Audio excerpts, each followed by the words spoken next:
Thank you very much. Deputy Martin Hayden.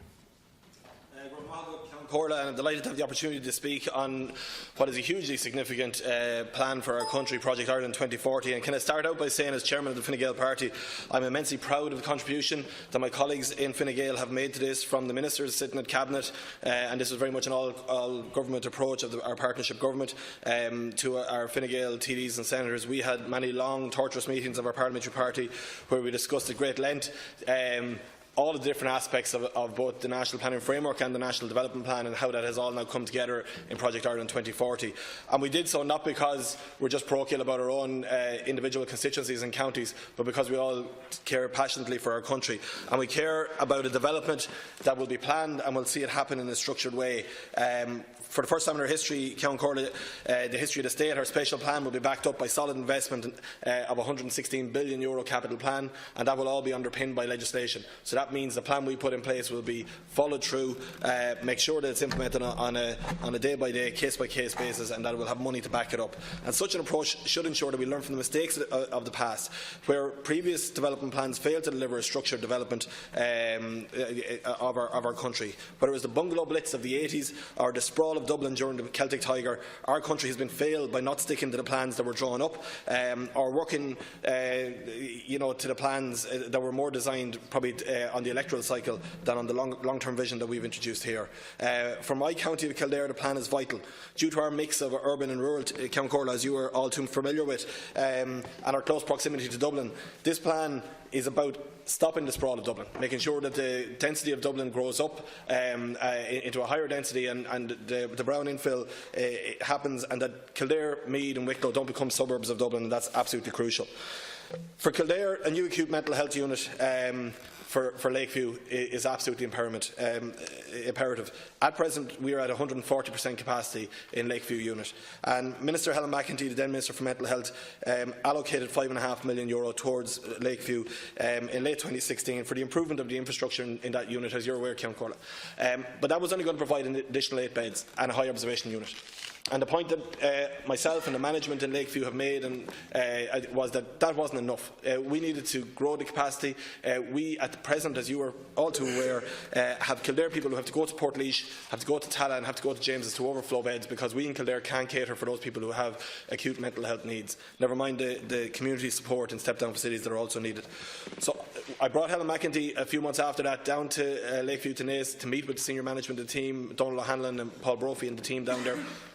I brought her successor, Jim Dail, down as recently as last December to impress upon the need for new build. We now have that in our plan. That is a new development that is absolutely crucial. And as you are aware, the Lakeview unit presently joins Naas Hospital, and the ability of that unit to be a new space that could allow us to increase the capacity that we really need to increase in Naas General Hospital is absolutely crucial also. And this is joined up thinking. The National Action Plan, Project Ireland 2040, talks about 2,600 new acute beds to be delivered around the country by 2040. We will have an existing building right adjoining Naas General Hospital and should be able to deliver that additional capacity so much sooner. We need to be aware when we talk about our health service that Naas General Hospital, the population of Kildare has grown by 100,000 in the last 30 years. So we shouldn't be surprised that people are on trolleys, that there are massive capacity issues, as there are even today in Naas General Hospital. The way we address them is by providing those additional beds and that additional space. And a key component of that was the endoscopy unit, as announced for Naas General Hospital also.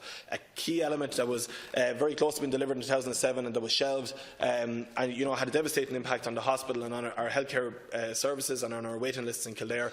The endoscopy unit being back on that, it has planning, it needs to be able to go to tender. It's only 2 years left on its planning, and I will continue to push for that to be delivered, as I push for it to be on this National Development Plan, because it's an absolutely crucial development so that Naas General Hospital's position within the hospital grouping is secured, and is a very strong foundation for that into the future. In terms of our road infrastructure, there has been some criticism in the House and in media from opposition of some projects that are progressed that are on the list. The idea came forward that we would announce a national capital development plan and not reference the need to widen the M7 motorway or a ring road for a tie would be kind of ludicrous, to be honest. People would say, where is it? The fact that it's been progressed, we're being accused by the opposition of this being a negative thing. You know, the fact that we progressed the Southern Distributor route for a tie during a recession, you know, the fact that we got that funding when there was no money in the country to bring that road through to planning, the planning permission that we now have, and that within a few months' time we're going to have diggers on site in the tie, as you know, and something I know you fought for also. But like, this is absolutely crucial. I won't take any criticism for the fact that the ring road for a tie, the M7, are progressed. They were progressed when the country had no money. Imagine what we can do now with a growing economy as we continue to grow the jobs and the development that is there. Similarly, the M7, you know, the reason there are so many people sitting on the M7 that we need to widen that out is because of failed policies of the past, and so many constituents from Kildare, from Laois, you know, are commuting to Dublin every day, and it's the ease with which they can get there is important, but having locally developed jobs and industry in our area so that all those people don't have to commute is absolutely crucial too, and that's at the heart of Project Ireland 2040. Other areas like the €100 million for large-scale sports capital infrastructure development, absolutely crucial. I would really hope our county grounds in St Conleth's and Newbridge can access some of that money. It desperately needs a new stand so that we have a modern, fit stand, and we're one of the poorest county grounds in the country at the minute, and we want to be one of the best because we're a very proud GAA county, and I would hope that Kildare GAA will benefit from that fund, as will all of the many clubs who have benefited in recent years from sports capital grants. The commitment of sports capital grants in the coming years is crucial also. You know, in our health sector, you know, I think it's very telling. In 2011, there was no hospitals being built in this country. By the time this plan is finished, we'll be constructing 10 different hospitals, 3 of which are underway already. That is absolutely crucial. When people talk about waiting lists, it's down to capacity. It's also down to our primary care centres, a primary care centre that hopefully will be applying for planning very soon in the tie. These are the developments we want to roll out. Our St Vincent's Hospital in the tie was one of the 90 community care facilities that we also want to see upgraded, capacity increased, but a building that is built and fit for the modern day and the great care that they provide there.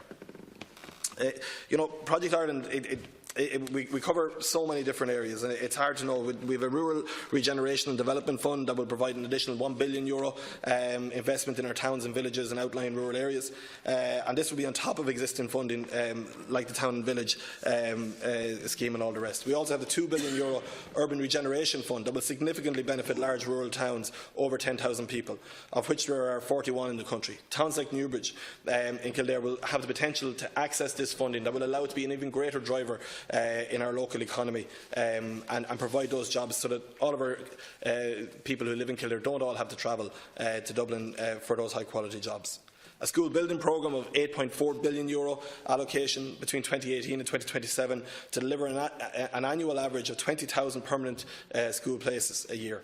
This is desperately needed. We need extra provision in school places at second level in particular, and for children with special needs in our mainstream schools. And we urgently need progress on the planned extensions to Athy Community College, Cross and Passion College Kilcullen, St Conleth's and Patricians in Newbridge as well. But the broader issue around future provision beyond that is absolutely crucial also. We need to see progress on that. Richard Bruton has now been given the money there to move that on. I look forward to the results of ongoing demographic surveys. I stay in touch with department officials and continue to highlight the need for certainty for parents that they will have that provision at that school place, that at present there is a lot of anxiety, as you are all too familiar with.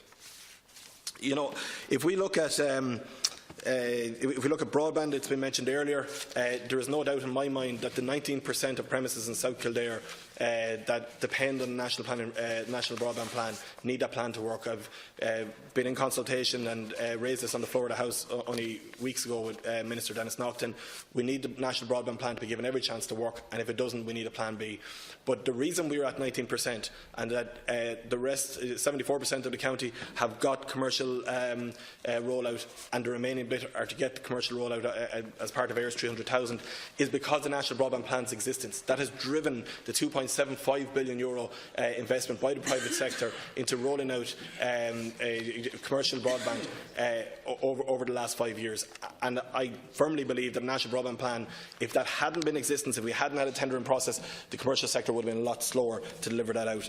Count Corla, in the 10 minutes I have, it's not possible to get to every element of the action Project Ireland 2040. I haven't even got to touch on climate change and the measures there, the 22 billion earmarked in that plan. But this is a plan that is about planning for our future, making sure we learn from mistakes of the past and making sure that the 1 million extra people that are going to live in this country between now and 2040 have a very good quality of life, that we sustain, and we have balanced regional development, and we sustain our rural communities as well as our urban ones. And I look forward to working on its implementation with each of the relevant ministers and making sure that nothing is lost in the time of its delivery. Thank you very much. Thank you, Deputy Hayden.